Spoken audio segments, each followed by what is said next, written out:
So in your stuff, you in your Twitter, I was scrolling through there, and you had this whole thing on gossip, which I thought was an interesting way to approach people talking about you.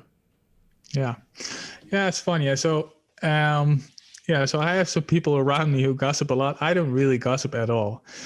So I get some kind of allergic reaction when people gossip, because then I think, I always ask, have you told that person? And then, 99% of the time they say no. And then I'm like, but why?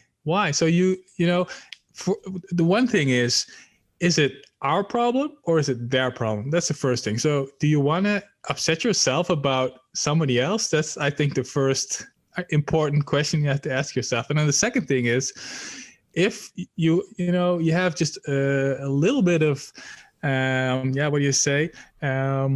for that person, tell it to him or her, and it'll help him.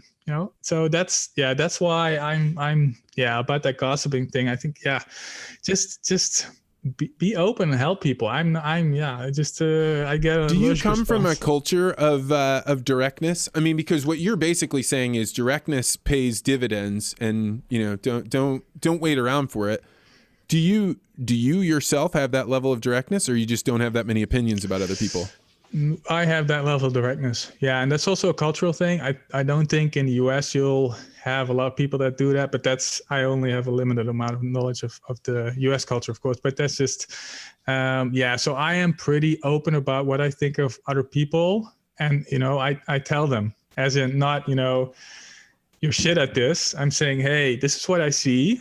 So I'm just trying to be also gentle in the way I bring it, but not everybody likes that, but I prefer telling it anyway. It's just, I always see feedback as like a present. You get the present, you can either just put it in a closet, don't look at it. You can open it up and really dig in deep and see, okay, what can I do with that? But not everybody agrees with me on that. So, yeah. Well, so in international, so I studied diplomacy, and one of the ways that you can cut across different societies to make comparisons, to say, what should you expect in this environment? And one of them is high context versus low context.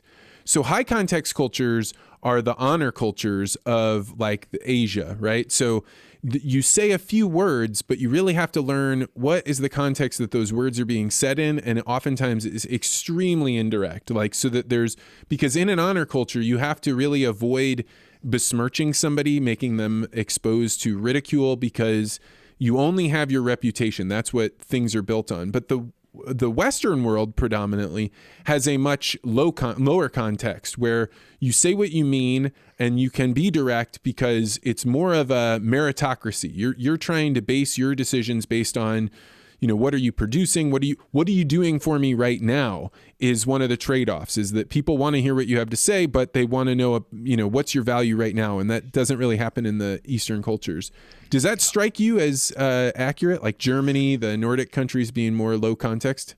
Yeah, it does.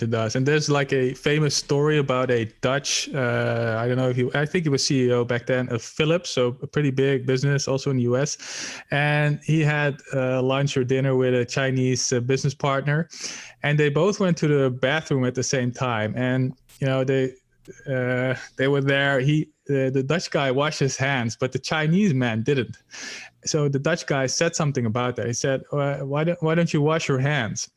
And, that was the end of their, partnership, because, that Chinese man, he was just like, what the F are you saying? He still replied something like, Chinese men don't pee over their hands, something like that. But still, the tone was set and the deal was over, So that's the difference. And as a Dutch guy, you could probably make a joke about that. So, hey, why didn't you wash your hands? Or we don't even think about not washing our hands, I guess. But Chinese, they just have, they're different about washing hands and I guess hygiene maybe in general. And they're as you say, you have to really be careful about what you say to them. Yeah, and I think that if you've never lived in a culture that has a different context than you, then you're not really fully aware of it. Like the first time I ever went to Germany or interacted a lot with Germans, and they just say exactly what they're thinking, like, you do not look like you slept last night. Like, well, that's true. I just don't know that I would have ever thought to say that. And they're like, hey, I'm trying to let you know you don't look very good. You should probably be better rested. And so like those first experiences that you have in that cross-cultural misconception, man, they are jarring. And I'll tell you, one of the hardest ones for me is the different cultural concepts of time. So, we have monochronic time in the Western world. The world starts at 8, the markets close at 3, these types of ideas. Whereas in like an African country, a polychronic time, they are way more value relationships than they do are things going according to order. And so when I was living in Africa, people would show up 2 hours late to something, and it would be as though they came up to me and spit in my eye. Like, why would you wait so long? And that is, time is an interesting cultural concept. Yeah, it's true. It's funny. I had a couple of conversations with a woman from India, and she was late every time. And I said something about that. But yeah, I don't think it's definitely a cultural thing. She was 15 minutes late twice. And I was like, yeah, but our meeting started at 2. So if you're late, I don't mind. Just, send me a message. But it's just, it was a little bit of a mismatch. Yeah. But this is how the world goes round. And I think that's one of the things about Twitter being a predominantly literal context, right? You really only have the letters that you read. Now, you can have photographs and emojis, but for the most part, we've stripped down communication so that it is completely unadorned. But the weird thing is, Twitter is also an honor culture. So we've got way low context. People are saying what they think or as direct as they can, but you're living in a world where your reputation is the reason people follow you or leave you behind. So it's almost like the worst of both worlds. Yeah, that's interesting. Yeah, but then I still think, you don't have to follow people. If you don't agree with them, I just be honest with them. Don't just say, hey, I disagree, but, keep an honest conversation going. And, if you really don't like it, just don't follow them anymore or block them. And yeah, in the end, I think, if you keep spreading value and choose what kind of people you want to attract. I think that's also an important part of Twitter. And you can't be a friend of everybody. So choosing a niche, I guess, or it's a slice of the pie. I think that's important. Yeah, almost by default, if you're going to provide value to someone, that's because you have an idea that they didn't have.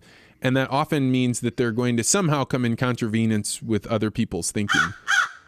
Thanks for checking out this podcast short. If you like this interview, make sure you hit the like and subscribe button and hit that bell so you always get notified about this podcast. And if you're really interested in conversations like this, you may want to consider joining the Articulate Ventures Network. To find out more, go to network.articulate.ventures.